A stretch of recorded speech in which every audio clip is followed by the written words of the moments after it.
mais uma vez podemos estar aqui junto com os irmãos. Pastor Djalma, Deus abençoe. Os obreiros da casa do Senhor, irmão, Deus abençoe. Rafael, nosso amigo, que nos fez o contato. Ele falou que não estaria aqui, mas deixo o meu abraço para ele. Todos os irmãos, a igreja do Senhor. Abra sua Bíblia comigo, por gentileza, em João, Evangelho que escreveu João, capítulo de número 19. Evangelho escrito por João, capítulo de número 19,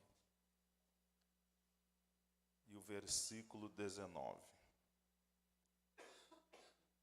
Diz assim a palavra do Senhor. Deixa que os irmãos achem. Amém? E Pilatos escreveu também um título e pô-lo em cima da cruz, e nele estava escrito: Jesus Nazareno, Rei dos Judeus. E muitos dos judeus leram este título, porque o lugar onde Jesus estava crucificado era próximo da cidade, e estava escrito em hebraico, grego e latim. Diziam, pois, os principais sacerdotes dos judeus a Pilatos: não escrevas Rei dos Judeus, mas que ele disse: sou o Rei dos Judeus. Respondeu Pilatos: o que escrevi, escrevi. Amém? Tome o seu assento, por gentileza. Queridos e amados irmãos, essa palavra, ela nos remete a tudo aquilo que Jesus passou no seu enfrentamento da morte.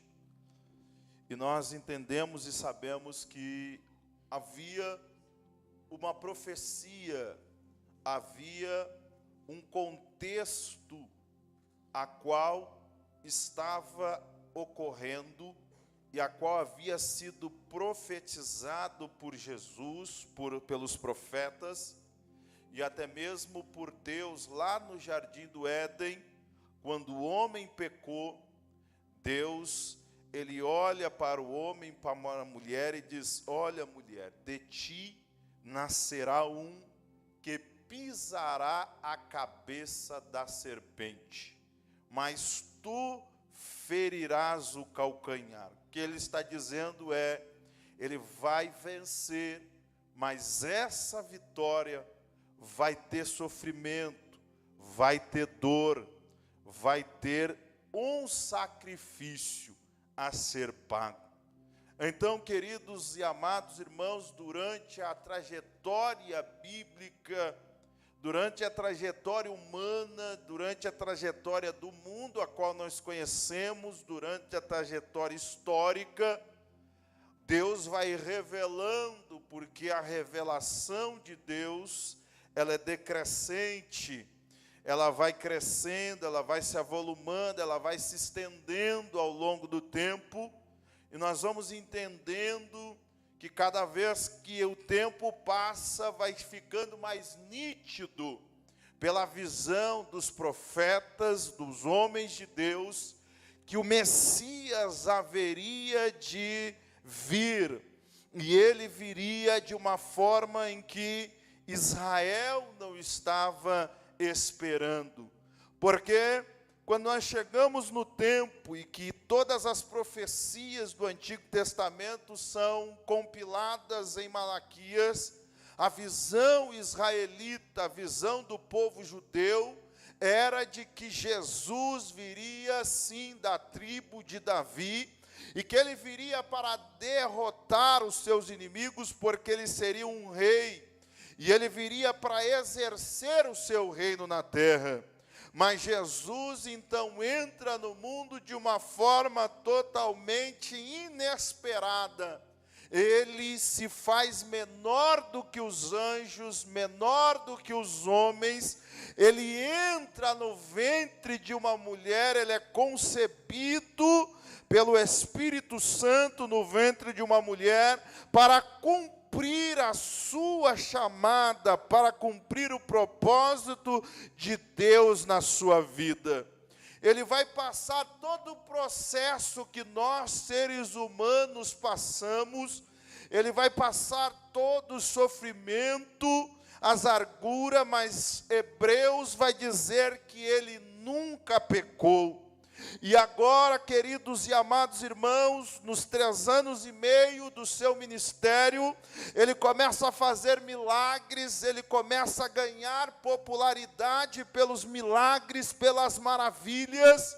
Ele começa a ganhar popularidade pela sua palavra, porque a Bíblia registra, os evangelistas registram que quando ele não falava como os judeus, ele não falava como os saduceus, ele não falava como os escribas, ele não falava como os herodianos, ele não falava como aqueles homens, os principais da sinagoga, não. Quando ele falava com autoridade, ele falava com poder, ele falava e algo acontecia, ele falava e o morto ressuscitava, ele falava e o doente ficava curado. Quando ele falava, a sua palavra tinha poder, então ele começa a ser reconhecido. E a Bíblia diz que por inveja esses homens não quiseram aceitar no seu coração, mas eles, dono da religião, eles quiseram matar Jesus, porque a Bíblia vem enfática a dizer, porque eles achavam que Jesus tomaria a posição deles, Jesus viria para roubar aquilo que era deles, e eles haviam durante 3.000 anos garantido uma posição histórica na sociedade a qual eles estavam inseridos. Quem conhecia sabia que os rabinos sabiam, que os fariseus sabiam, que os saduceus, eles tinham moral com o governo romano, eles tinham acesso a César, eles tinham acesso aos reis, ele tinha acesso àqueles que estavam no topo, ao governo romano. Então eles não queriam perder isso, eles não queriam ser tomados, e eles viram Jesus como uma ameaça, eles viram Jesus como alguém que poderia tomar, eles viram Jesus como alguém que poderia tirar deles o monopólio da religião. Para os romanos, eles viam Jesus como alguém que poderiam tirar os judeus debaixo do seu jugo, poderiam tirar o governo, porque Roma dominava o mundo, Roma era o maior governo, Roma era a maior autoridade, Roma tinha o domínio da Palestina e de todo o mundo europeu, Roma comandava onde existia pessoas, Roma era o governo, Roma dominava. Agora, queridos e amados irmãos, eles se juntam, o governo romano com a religião judaica, eles se juntam para matar Jesus, conspiram contra Jesus, e eles é levado ele então ao alto do Calvário, e a Bíblia diz que ele é açoitado, ele apanha a noite toda, e naquele apanhar ele vai sofrendo, mas é a vontade de Deus, porque Jesus orou depois da ceia e diz: Pai, eu te entrego a ti, ao meu espírito, a minha vontade é tua, faça em mim a tua vontade. E a vontade de Deus era que ele fosse o cordeiro que tirasse o pecado do mundo, como João escreveu, que batiu João Batista lá no lago da Galileia, quando viu Jesus vindo batizar, disse: eis aí o cordeiro que tira o pecado do mundo, eis aí o cordeiro que tira o poder do pecado, a autoridade do pecado, o medo do pecado. Nunca mais o homem precisará ter medo, porque o Cristo que verteu o sangue no Calvário é poderoso para perdoar o pecado, é poderoso para arrancar o pecado, é poderoso para purificar do pecado. Então a Bíblia diz que eles vão levar Jesus, eles vão fazer todo o julgamento, e eles julgam Jesus, Jesus é julgado, e agora dado a sentença num julgamento totalmente fora dos padrões romanos, algo para muito rápido, várias mentiras. Então Jesus é levado à cruz, e a Bíblia diz que levando Jesus às costas a sua cruz, saiu para o lugar chamado Calvário, o lugar chamado Gólgota, ou o monte chamado Caveira, e lá é colocado aquela cruz, e lá Jesus é crucificado. Do lado direito tem um preso, um homem que fez tantas coisas erradas. Do seu lado esquerdo tem outro homem que fez tantas coisas erradas, que a ficha dele não poderia ser lida naquele momento. Então a Bíblia diz que lá Jesus é crucificado, lá Jesus, ele vai clamar as suas últimas palavras, mas antes disso Pilatos vai mandar escrever algo, um outdoor em cima da cruz, dizendo: escreve aí que ele é o rei, o Nazareno, que ele é Jesus o Nazareno, o rei dos judeus. Queridos e amados irmãos, deixa eu dizer uma coisa para você: quando eles estão escrevendo, eles estão dando um título para Jesus. E o que é título? Título só recebe alguma coisa que tem alguma qualidade. Você sabe, título é para identificação de alguém. Título identifica os atributos de alguém. Título identifica a dignidade de alguém. Título identifica a honra de alguém. Quando você ouve falar e você chega num tribunal, quando eles mandam, o juiz vai entrar, eles diz: levanta porque o juiz está entrando. Então você se levanta com respeito, porque sabe que na audiência está entrando o juiz, e ele tem poder para te mandar prender, ele tem poder para te mandar para a cadeia, ele tem poder para julgar a tua ação. Então quando eles escrevem isto, eles estão dizendo: Jesus Nazareno, o rei dos judeus. Oh, aleluia. Os judeus leram aquilo e disseram: não diz que é, não escreve e diz que ele disse que é. Mas Pilatos disse assim: o que escrevi, e ele vai escrever em 3 letras. Ele vai escrever em hebraico, no alfabeto hebraico, ele vai escrever no alfabeto grego, e ele vai escrever no alfabeto latim. O que ele está dizendo para mim e para você? O que aquilo está apontando na visão bíblica? Está dizendo para mim e para você aquilo que Isaías disse: porque o menino nos nasceu, um filho se nos deu, e o principado está sobre os seus ombros, e o seu nome será maravilhoso, Conselheiro, Deus forte, Pai da eternidade e Príncipe da paz. Do incremento do seu principado e da paz não haverá fim sobre o trono de Davi e no seu reino, para o firmar e fortificar em juízo e justiça, desde agora e para sempre. É o zelo do Senhor dos exércitos fará isso. Ele está dizendo para os judeus: ele tem todo o poder nos céus e na terra. Ele é o Messias, a linhagem de Davi.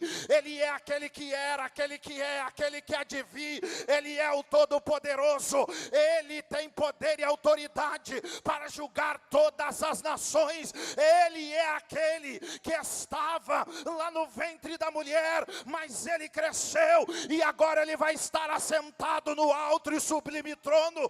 Ele é aquele que Isaías no capítulo 6 diz: eu estou vendo o céu aberto e eu vejo um assentado sobre o trono. Isaías está dizendo: eu estou vendo o rei de Israel, o rei dos judeus, o rei da nação, o rei dos povos. Aleluia, aleluia. vitória. Ele está dizendo: eu estou vendo o rei, e ele tem autoridade no céu, ele tem autoridade na terra, ele tem autoridade debaixo da terra, ele tem poder para expulsar demônios, ele tem poder para curar enfermidades, ele tem poder para sarar, ele tem poder para dar vida. Nem a morte pode ficar diante dele. E aí Paulo vai escrever ao Coríntios dizendo: ó morte, cadê a tua vitória?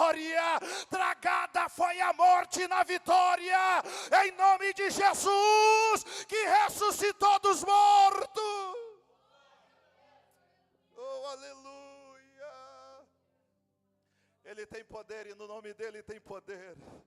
Aí ele vai dizer: ei, nós estamos escrevendo também, e eles escreveram em hebraico e escreveram no grego. Por que eles escreveram no grego? Porque os gregos eram tidos como sábios, os mais sábios. Os gregos eram a mente mais brilhante. Quem não se lembra em fala, quando a gente fala dos gregos, logo a gente já pensa em Platão, logo a gente já pensa em Aristóteles. Mentes brilhantes que ocuparam-se em, por meio da filosofia, trazer o conhecimento. Os gregos sentavam para aprender. Quando você vê a história de Atos, você vai ver Paulo chegando no Areópago e ele discutindo com os gregos. Os gregos tinham a mente brilhante, os gregos tinham maior QI. Veja que eles foram dominados por Roma, mas a mente que prevaleceu, a sabedoria que prevaleceu, o estudo que prevaleceu foi os gregos, não os romanos. Eles prevaleceram sobre o povo na guerra, mas os gregos, com a mentalidade de sabedoria, prevaleceram sobre os romanos. Queria falar de conhecimento, falava com os romanos. Que eu queria falar de conhecimento, falava com os gregos. Aí ele está dizendo: eu escrevi em grego. Por quê? Porque Isaías capítulo de número 11 e versículo de número 2: e o Espírito repousará sobre ele, o Espírito do Senhor, o Espírito de sabedoria, o Espírito de inteligência, o Espírito de conselho, o Espírito de fortaleza. Ele está dizendo: até agora conhecimento era dos gregos, até agora os gregos tinham domínio do conhecimento e da sabedoria, mas eu estou dando uma sabedoria muito maior, mais elevada, que ela vem do alto, ela vem do céu. Ela não é humana, não é carnal, ela é do céu, ela é do alto, dada pelo Espírito Santo. Aleluia! Aí Paulo vai nos escrever, dizendo no capítulo de número 1 de Coríntios assim: para nós visto, e como na sabedoria de Deus, o mundo não o conheceu, mas pela sua sabedoria, aprouve a Deus salvar os crentes pela loucura da pregação. Porque os judeus pedem sinal, os gregos buscam sabedoria, mas nós pregamos a Cristo crucificado, que é escândalo para os judeus e loucura para os gregos. Mas nós que somos chamados, tanto os judeus como os gregos, lhe pregamos a Cristo, poder de Deus e sabedoria de Deus. Ele é a sabedoria de Deus, ele é o conhecimento de Deus, ele é a profundidade. Paulo escrevendo ao Romano diz: ó profundidade das riquezas, tanto do sabedoria como do conhecimento. Quem conheceu a mente de Deus, aí ele vai dizer: ele reservou para que os olhos que não viram e ouviram, para que você tenha a sabedoria do alto, do Deus Todo-Poderoso. Aleluia, aleluia, aleluia. Mas ele escreveu dizendo, e aí estava escrito, última letra estava escrito, a última palavra estava escrito latim. Latim, irmãos, significava e apontava para os soldados romanos, o poderio bélico romano, o poderio dos romanos, exércitos romanos eram os melhores soldados, os melhores guerreiros, a patrulha melhor, ninguém escapava dos exércitos romanos na guerra. Eles tinham invadido, ganhado todas as guerras, era um império vencedor. Eles cresceram debaixo de muito sangue, debaixo de muita luta, vencendo muitas guerras, vencendo muitas coisas. Mas aí, queridos e amados irmãos, para nós que estamos lendo a Bíblia Sagrada, Paulo vai escrever em Filipenses capítulo de número 2, dizendo: ei, irmãos, que haja em vós o mesmo sentimento que houve também em Cristo Jesus, que sendo em forma de Deus, não teve por usurpação ser igual a Deus, mas aniquilou-se a si mesmo, tomando a forma de servo e fazendo-se semelhante aos homens, e achado na forma de homem, humilhou-se a si mesmo, sendo obediente até a morte, e morte do cruz, pelo que Deus exaltou, aleluia, soberanamente, e lhe deu o nome que é sobre todo nome, o nome de Jesus. O nome de Jesus é maior que Aristóteles, o nome de Jesus é maior que Platão, o nome de Jesus é maior que Herodes, o nome de Jesus é maior que o inferno inteiro, o nome de Jesus é melhor que os filósofos, o nome de Jesus é poderoso, porque Ele é Rei dos reis e Senhor dos senhores, e Ele está aqui nessa noite para te batizar com o Espírito. Aleluia.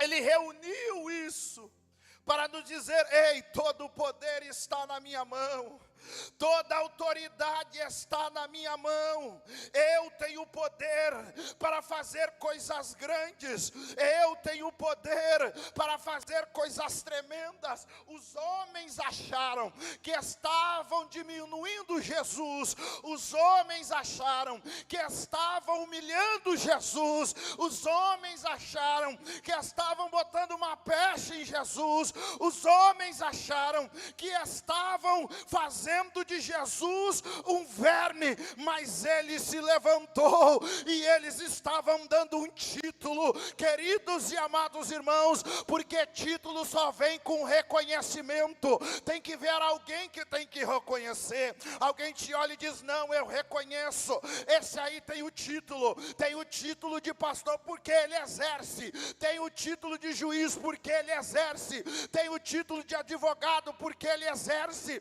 Então, quando eles estão botando esse título, eles estão dizendo para mim e para você: tu tem um advogado que defende as tuas causas, tu tem um juiz poderoso no céu, pode passar os céus e a terra, os homens podem fazer o que estão fazendo, os homens podem arrogar para si poder e autoridade, os homens podem arrogar para si que tem todo o domínio, mas eles não têm, porque o Rei dos reis, o Senhor dos senhores, Ele tem o controle do mundo nas suas mãos.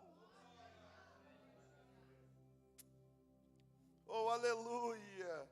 Ele está dizendo: quando você precisar, Ele tem o título, e Ele arroga para si o título, e o título lhe traz virtudes, o título lhe traz atributos. Qual é o atributo de Deus, irmão? Quais os atributos que um rei tem? O rei tem os atributos, e o atributo que ele tem é de julgar. Ele julga, e Ele já julgou a nossa causa na cruz, Ele levou nossos pecados, e Ele olha para mim e para você, debaixo do sangue de Cristo, e Ele diz: perdoado, justo, aleluia. Ele olha para mim e para você e diz: vocês estão justificados. Ele olha para mim e para você e diz: ei, se você ainda não entendeu, o rei tem poder de abraçar, o rei tem poder de acolher, o rei tem poder de amar. Aí João escrevendo no Romanos, em 1 João,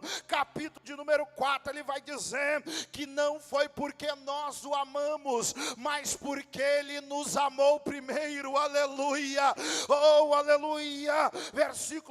Capítulo 3 e versículo 16 diz: porque ele amou o mundo de tal maneira que deu o seu Filho unigênito, para que todo aquele que nele crê não pereça, mas tenha vida eterna. O rei tem poder de dar vida eterna. Sabe o que vai acontecer? Nós iremos bater em retirada daqui a pouco. Talvez, irmão, Jesus não vai voltar e nós vamos descer à sepultura. Talvez alguns de nós não vão passar 1 ano, 2 anos, 5 anos, 10 anos, mas deixa eu te dizer, quando a trombeta tocar e o som da trombeta for escutado, para aqueles que estão mortos, eles ressuscitarão primeiro, e nós que estamos vivos seremos transformados num corpo de glória e encontraremos Jesus nos ares. Aleluia. O que escrevi, esse é o teu rei, esse é Jesus o soberano. Aleluia, esse é o que você veio adorar, ele é o Senhor da igreja. Aleluia, 2000 anos, faz mais de 2000 anos já tentaram matar a igreja, mas o rei da igreja está vivo, o Senhor da igreja está vivo, aleluia. Quanto mais tendo apagar o brilho da igreja, mais a igreja brilha no Japão, a igreja brilha na Coreia do Norte, a igreja brilha na China, na maior perseguição que existe, a igreja está brilhando, oh aleluia. Agora o portal Portas Abertas, ele atualizou o nível de perseguição da igreja, nível de perseguição dos pastores. Aqui na igreja, aqui na Colômbia, estão perseguindo pastores. Na Bolívia não se pode pregar, na China não se pode pregar. Quando você olha para a Europa, agora a Europa toda ela está indo para o gnosticismo, para o ateísmo, mas a igreja continua a brilhar, a igreja continua viva, a igreja continua triunfante, a igreja continua conquistando, a igreja continua abalando o inferno. Coloque-se de pé nessa noite.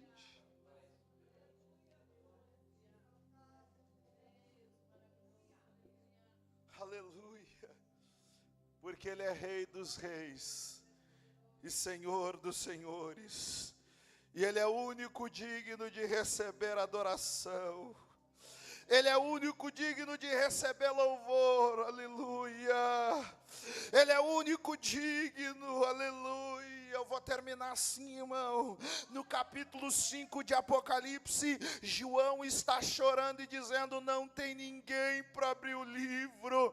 E eu olhei, eis que estava, não tinha ninguém, e ele começou a chorar. João começa a se desesperar, dizendo: não tem ninguém para abrir o livro. Oh, aleluia. Aí eu olhei, e eis que estava no meio do trono, dos 4 animais viventes, entre anciões, um cordeiro como havia sido morto, tinha 7 pontas e 7 olhos, que são os 7 Espíritos de Deus enviado toda a terra, e veio, tomou o livro da destra do que estava sentado no trono, e havendo tomado o livro, os 4 animais e os 24 anciões se prostraram diante do cordeiro, tendo todos eles harpas e salvas de ouro cheio de incenso, que são a oração dos santos, e cantavam um cântico dizendo: digno és de tomar o livro, de abrir os selos, porque foste morto e com teu sangue compraste para Deus de toda tribo, língua, povo e nação, e para o nosso Deus fizeste reis e sacerdotes, e eles reinarão sobre a terra. Aleluia. É você e eu estou sentindo ele aqui.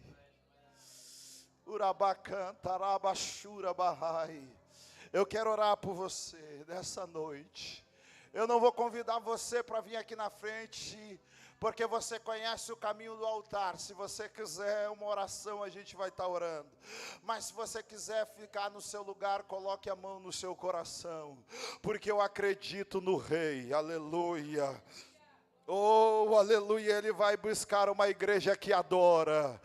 Ele vai buscar uma igreja que louva. Ele vai buscar uma igreja que está disponível, uma igreja espontânea, aleluia, uma igreja que não precisa forçar as coisas, uma igreja que adora porque sabe que Ele sabe que Ele tem os atributos para satisfazer a nossa alma. Oh, aleluia. Coloque a mão no seu coração nessa noite que nós vamos orar. Pai nosso que estais no céu, santificado seja o teu nome.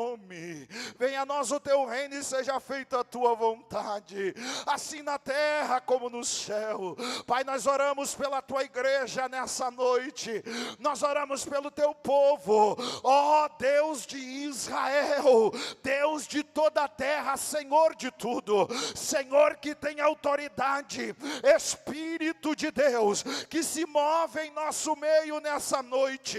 Começa a tocar os corações abatidos, começa a tocar os corações. Aquele que está alegre, se alegre mais. Aquele que está triste, venha se alegrar. Se tiver doenças, venha tocar nas doenças. Pai, aonde tiver uma doença alojada, aonde tiver, Senhor, meu Deus, uma seta maligna contra a casa do teu filho, contra o teu filho, meu Deus, contra a tua filha nessa noite, vai derrubando por terra, vai atirando em terra agora. Nessa noite vai operando, meu Pai, vai fazendo, vai entrando com providência, porque a glória é tua, o louvor é teu, a adoração é tua, a honra é tua, o louvor. Nós te adoramos na beleza da tua santidade. Receba a graça de Deus aí.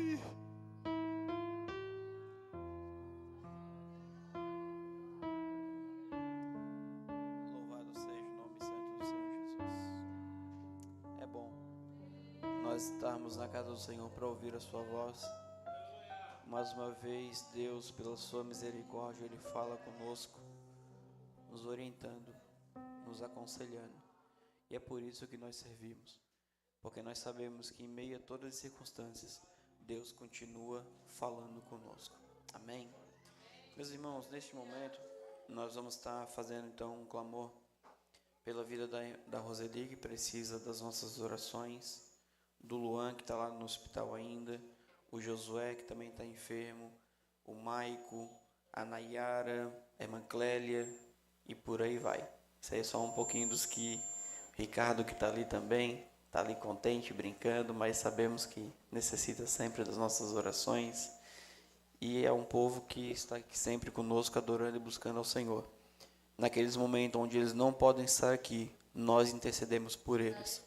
Vai haver momento onde nós queremos aqui, mas nós não vamos poder pela